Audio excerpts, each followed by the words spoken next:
श्री हरि विष्णु। आज हम सुनेंगे कार्तिक मास महात्म्य कथा अध्याय संख्या 6 एवं 7 दोनों का वर्णन करेंगे। सर्वप्रथम अध्याय संख्या 6। नारद जी बोले, जब 2 घड़ी रात बाकी रहे तब तुलसी की मृत्तिका, वस्त्र और कलश लेकर जलाशय पर जाएं। कार्तिक में जहाँ कहीं भी प्रत्येक जलाशय के जल में स्नान करना चाहिए। गर्म जल की अपेक्षा ठंडे जल में स्नान करने से 10 गुना पुण्य प्राप्त होता है। उससे 100 गुना पुण्य बाहरी कुएं के जल में स्नान करने से होता है। उससे अधिक पुण्य बावड़ी में और उससे भी अधिक पुण्य पोखर में स्नान करने से होता है। उससे 10 गुना झरनों में और उससे भी अधिक पुण्य कार्तिक में नदी स्नान करने से होता है। उससे भी 10 गुना पुण्य वहाँ होता है जहाँ 2 नदियों का संगम हो, और यदि कहीं 3 नदियों का संगम हो तब तो पुण्य की कोई सीमा ही नहीं। स्नान से पहले भगवान का ध्यान करके स्नानार्थ संकल्प करना चाहिए। फिर तीर्थ में उपस्थित देवताओं को क्रमशः अर्घ्य, आचमनीय आदि देना चाहिए। अर्घ्य मंत्र इस प्रकार है। हे कमलनाथ, आपको नमस्कार है। हे जलशाही भगवान, आपको प्रणाम है। हे ऋषिकेश, आपको नमस्कार है। मेरे दिए अर्घ्य को आप ग्रहण करें। वैकुंठ, प्रयाग तथा बद्रिकाश्रम में जहाँ कहीं भगवान विष्णु गए वहाँ उन्होंने 3 प्रकार से अपना पांव रखा था। वहाँ पर ऋषि, वेद, यज्ञों सहित सभी देवता मेरी रक्षा करते रहें। हे जनार्दन, हे दामोदर, हे देवेश, आपको प्रसन्न करने हेतु मैं कार्तिक मास में विधि विधान से ब्रह्म मुहूर्त में स्नान कर रहा हूँ। आपकी कृपा से मेरे सभी पापों का नाश हो। हे प्रभु, कार्तिक मास में व्रत तथा विधि पूर्वक स्नान करने वाला मैं अर्घ्य देता हूँ। आप राधिका सहित ग्रहण करें। हे कृष्ण, हे बलशाली राक्षसों का संहार करने वाले भगवान, हे पापों का नाश करने वाले, कार्तिक मास में प्रतिदिन दिए हुए मेरे इस अर्घ्य द्वारा कार्तिक स्नान का व्रत करने वाला फल मुझे प्राप्त हो। तत्पश्चात विष्णु, शिव तथा सूर्य का ध्यान करके जल में प्रवेश कर नाभि के बराबर जल में खड़े होकर विधि पूर्वक स्नान करना चाहिए। गृहस्थी को तिल और आंवले का चूर्ण लगाकर तथा विधवा स्त्री व यति को तुलसी की जड़ की मिट्टी लगाकर स्नान करना चाहिए। सप्तमी, अमावस्या, नवमी, त्रयोदशी, द्वितीया, दशमी आदि तिथियों को आंवला तथा तिल से स्नान करना वर्जित है। स्नान करते हुए निम्न शब्दों का उच्चारण करना चाहिए। जिस भक्ति भाव से भगवान ने देवताओं के कार्य के लिए 3 प्रकार का रूप धारण किया था, वही पापों का नाश करने वाले भगवान विष्णु अपनी कृपा से मुझे पवित्र बनाएं। जो अमनुष्य भगवान विष्णु की आज्ञा से कार्तिक व्रत करता है, उसकी इंद्रादि सभी देवता रक्षा करते हैं, इसलिए वह मुझको पवित्र करें। बीजों, रहस्यों तथा यज्ञों सहित वेदों के मंत्र, कश्यप आदि ऋषि, इंद्रादि देवता मुझे पवित्र करें। अदिति आदि सभी नारियां, यज्ञ, सिद्ध, सर्प और समस्त औषधियां व तीनों लोकों के पहाड़ मुझे पवित्र करें। इस प्रकार कहकर स्नान करने के बाद मनुष्य को हाथ में पवित्री धारण करके देवता, ऋषि, मनुष्यों तथा पितरों का विधि पूर्वक तर्पण करना चाहिए। तर्पण करते समय तर्पण में जितने तिल रहते हैं उतने वर्ष पर्यंत व्रती के पितृगण स्वर्ग में वास करते हैं। उसके बाद व्रती को जल से निकलकर शुद्ध वस्त्र धारण करने चाहिए। सभी तीर्थों के सारे कार्यों से निवृत्त होकर पुनः भगवान विष्णु का पूजन करना चाहिए। सभी तीर्थों के सारे देवताओं का स्मरण करके भक्ति पूर्वक सावधान होकर चंदन, फूल और फलों के साथ भगवान विष्णु को फिर से अर्घ्य देना चाहिए। अर्घ्य के मंत्र का अर्थ इस प्रकार है। मैंने पवित्र कार्तिक मास में स्नान किया है। हे विष्णु, राधा के साथ आप मेरे दिए हुए अर्घ्य को ग्रहण करें।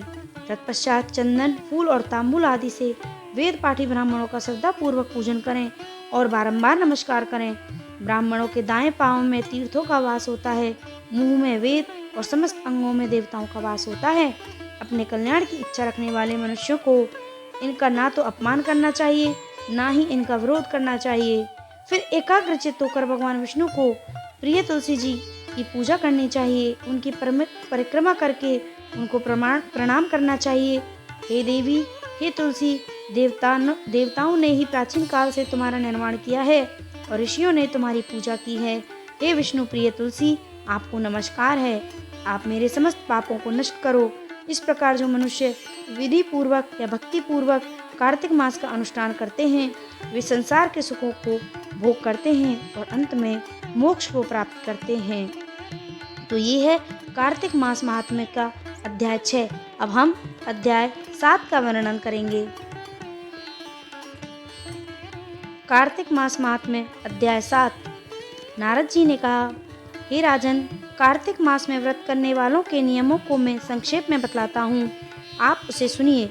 व्रती को सब प्रकार के आमिष, मांस, उड़द, राई, खटाई तथा नशीली वस्तुओं का त्याग कर देना चाहिए।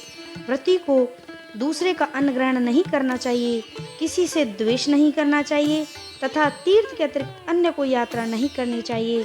देवता, वेद, ब्राह्मण, गाय, प्रति, नारी, राजा तथा गुरुजनों की निंदा भी नहीं करनी चाहिए। व्रती को दाल, तिल, पकवान व दान किया हुआ भोजन ग्रहण नहीं करना चाहिए। किसी की चुगली या निंदा भी नहीं करनी चाहिए। किसी भी जीव का मांस नहीं छूना चाहिए। पान, कत्था, चूना, नींबू, मसूर, बासी तथा झूठे अन्न का भी प्रयोग नहीं करना चाहिए। गाय, बकरी तथा भैंस के अतिरिक्त अन्य किसी पशु का दूध नहीं पीना चाहिए।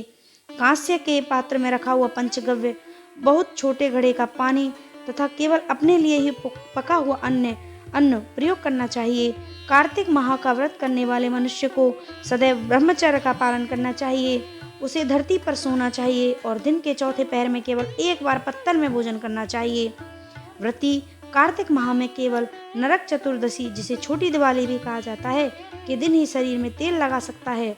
कार्तिक माह में व्रत करने वाले मनुष्य को सिंगाड़ा, प्याज, मट्ठा, गाजर, मूली, काशी फल, लौकी, तरबूज इन वस्तुओं का प्रयोग बिल्कुल नहीं करना चाहिए। रजस्वला, चांडाल, पापी, म्लेच्छ, पतित, व्रतहीन, ब्राह्मण द्रोही और नास्तिकों से बातचीत नहीं करनी चाहिए।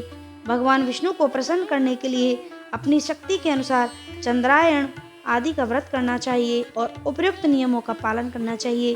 व्रती को प्रतिपदा को कुम्हड़ा, द्वितीया को कटहल, तृतीया को तरुणी स्त्री, चतुर्थी को मूली, पंचमी को बेल, षष्ठी को तरबूज, सप्तमी को आंवला, अष्टमी को नारियल, नवमी को मूली, दशमी को लौकी, एकादशी को परवल, द्वादशी को बेर, त्रयोदशी को मट्ठा, चतुर्दशी को गाजर तथा पूर्णिमा को शाक का प्रयोग नहीं करना चाहिए। रविवार को आंवला का प्रयोग नहीं करना चाहिए। कार्तिक माह में व्रत करने वाला मनुष्य यदि इन शाकों में से किसी शाक का सेवन करना चाहे तो पहले ब्राह्मण को देखकर ग्रहण करे। यही विधान माघ माह के व्रत के लिए भी है। देवोत्थानी एकादशी में पहले कही गई विधि के अनुसार नृत्य, जागरण, गायन, वादन आदि करना चाहिए। इसको विधि पूर्वक करने वाले मनुष्य को देखकर यमदूत ऐसे भाग जाते हैं जैसे सिंह की गर्जना से हाथी भाग जाते हैं। कार्तिक माह का व्रत सभी व्रतों में श्रेष्ठ है। इसके अतिरिक्त जितने भी व्रत यज्ञ हैं वे 1000 की संख्या में किए जाने पर भी इसकी तुलना नहीं कर सकते, क्योंकि यज्ञ करने वाले मनुष्य को सीधा वैकुंठ की प्राप्ति होती है। जिस प्रकार राजा की रक्षा उसके अंगरक्षक करते हैं, उसी प्रकार कार्तिक माह का व्रत करने वाले की रक्षा भगवान विष्णु की आज्ञा से इंद्रादि देवता करते हैं। व्रती मनुष्य जहाँ कहीं भी रहता है वहीं पर उसकी पूजा होती है, उसका यश फैलता है। उसके निवास स्थान पर भूत, पिशाच आदि कोई नहीं रह पाते। विधि पूर्वक कार्तिक माह का व्रत करने वाले मनुष्य के पुण्यों का वर्णन करने में ब्रह्मा जी भी असमर्थ हैं। यह व्रत सभी पापों को नष्ट करने वाला, पुत्र पौत्र प्रदान करने वाला और धन्य धान्य की वृद्धि करने वाला है। तो ये है कार्तिक मास महात्म्य अध्याय 7 का वर्णन। श्री हरि विष्णु। इसी प्रकार के नए वीडियोस के लिए बने रहें मेरे चैनल पर कौशल फन क्रिएटिविटी। वीडियोस को लाइक करें, कमेंट करें और चैनल पे नए हो तो प्लीज़ चैनल को सब्सक्राइब भी कर दें।